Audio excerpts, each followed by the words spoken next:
Breaking news Sangareddy జిల్లా తెల్లాపూర్లో దారుణం జరిగింది. ఆస్తి కోసం కన్న తల్లిని హత్య చేశాడు ఓ కసాయి కొడుకు. తల్లితో గొడవపడి కత్తితో దాడి చేశాడు కొడుకు కార్తీ. దీంతో ఆ తల్లి చికిత్స పొందుతూ మృతి చెందింది. మద్యానికి బానిసై ఆస్తి కోసం కుటుంబ సభ్యులతో గొడవపడి ఈ దారుణానికి పాల్పడ్డాడు కార్తిక్ రెడ్డి. దీంతో స్థానికుల సమాచారంతో రంగంలోకి దిగిన పోలీసులు నిందితుడిని అదుపులోకి తీసుకున్నారు.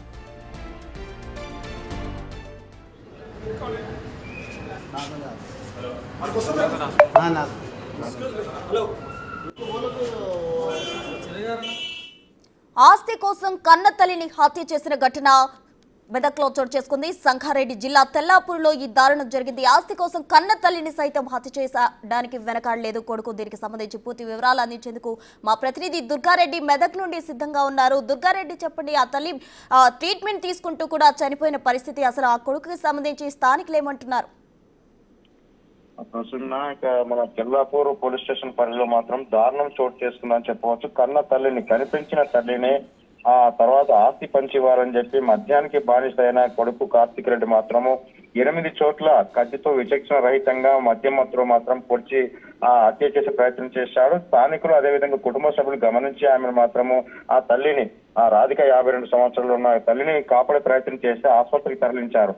అక్కడ ప్రథమ శిక్ష పొందుతూ ఆ తర్వాత కూడా వైద్యం అందిస్తుండగానే ఆమె మృతి చెందింది. గత 3 మాసాల నుండి కూడా తల్లి కొడుకుల మధ్య ఆస్తి పంచిస్తే ఆవిడకు బానిసై అమ్ముకుంటాడని చెప్పి ఆ ఉద్దేశంతో మాత్రము ఆమె నిరాకరణ చేసినట్లు కుటుంబ సభ్యుల ద్వారా మనకు కొంత సమాచారం అయితే వస్తుంది.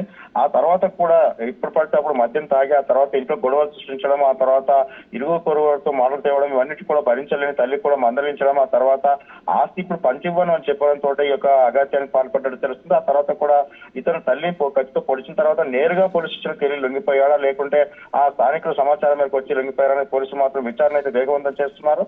ఆ తల్లిని బతికించడానికి మాత్రం, రాధికను బతికించడానికి, కత్తిపోటకు గురైన ఆ రాధమ్మను బతికించడానికి మాత్రం చాలా సందర్భాల్లో పోలీసు వైద్యులు మాత్రం ఆ శ్రమించిన ప్రతిఫలం లేదని చెప్పవచ్చు. 8 చోట్ల ఆ కత్తిపోటలకు గురైన తల్లి రాధమ్మ చనిపోవడము ఆ స్థానికులను కలిసివేసిందని చెప్పొచ్చు. కుటుంబ సభ్యులకు కూడా కఠినంగా శిక్షించాలి. ఆ మద్యం బానిసైన కార్తిక్ రెడ్డిని అదుపులోకి తీసుకున్న పోలీసులు మాత్రం విచారణ చేస్తున్నట్టు కొంత సమాచారం అయితే వస్తుంది. ప్రస్తుతం థ్యాంక్ యూ దుర్గారెడ్డి.